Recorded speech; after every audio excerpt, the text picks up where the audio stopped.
இல்ல அது அது பல சந்தர்ப்பங்கள்னால அது கைவிடப்பட்ட படமா ம் இது வரைக்கும் இருக்குது. அது ம் ஆரம்பிக்கிறதும் முடிச்சு வைக்கிறதுங்கிறது சிம்பு கையில தான். நம்ம ம் கையில எல்லாம் எதுவுமே கிடையாது. ம் அது அந்த சூழ்நிலை என்ன சொல்றது, சிம்புவோட தலையீடுகள், ம் அப்புறம் சுத்தி இருக்கிற மற்ற பிரச்சனைகள், ஒரு பிரச்சனைனால மட்டுமே அந்த படம் நின்று போனதுன்னு சொல்ல முடியாது. ஓகே.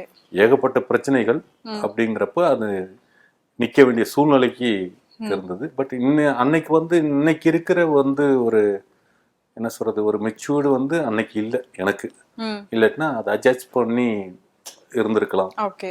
அன்னைக்கு அப்படி இல்லை. ம் பட் இன்னைக்கு அது மாதிரிலாம் நடந்திருக்காது. ஓகே. பட் அது மறுபடியும் நடக்கிறதும் நடக்காம இருக்கிறதும் அது சிம்பு கையில தான் இருக்குது. ம் அது என்னைக்கு வந்தாலும் ஒர்க் அவுட் ஆகுங்கிறது தான் அந்த கதை. அந்த ஓகே. கதையோட அமைப்பு அப்படி. ஓகே. ஸோ அந்த படத்துக்கு அப்புறம் நீங்க சிம்புவை மீட் பண்ணியிருக்கீங்களா? எப்பயாவது பேசியிருக்கீங்களா அதை பத்தி? இல்லை அவர் உங்களை காண்டாக்ட் பண்ணி ஏதாவது பேசியிருக்காரா? திருப்பி பண்ணலாம்னு என்னைக்காவது சொல்லியிருக்காரா? இல்லை, பண்ணலாங்கிறத பேசுனது இல்லை. ம் ஆனால் கான்டாக்ட்லாம் பண்ணியிருக்கோம். ம் ஆமாம். நமக்கு உதவி தேவை அப்படின்னு சொல்லி இன்ஃபர்மேஷன் பாஸ் பண்ணுறப்ப அந்த உதவி செய்யக்கூடிய இடத்துலலாம் ம் பண்ணார்.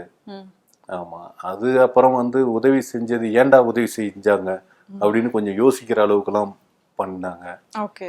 ஆமாம். நம்ம நன்றியோடு இருக்கோமா, இல்லை நன்றி கெட்டத்தனமா நம்ம இருக்கமான்னு நம்மளே கொஞ்சம் சுய பரீட்சை பண்ணுற அளவுக்கான விஷயங்கள் இது வரைக்கும் அப்படி தான் இருக்குது.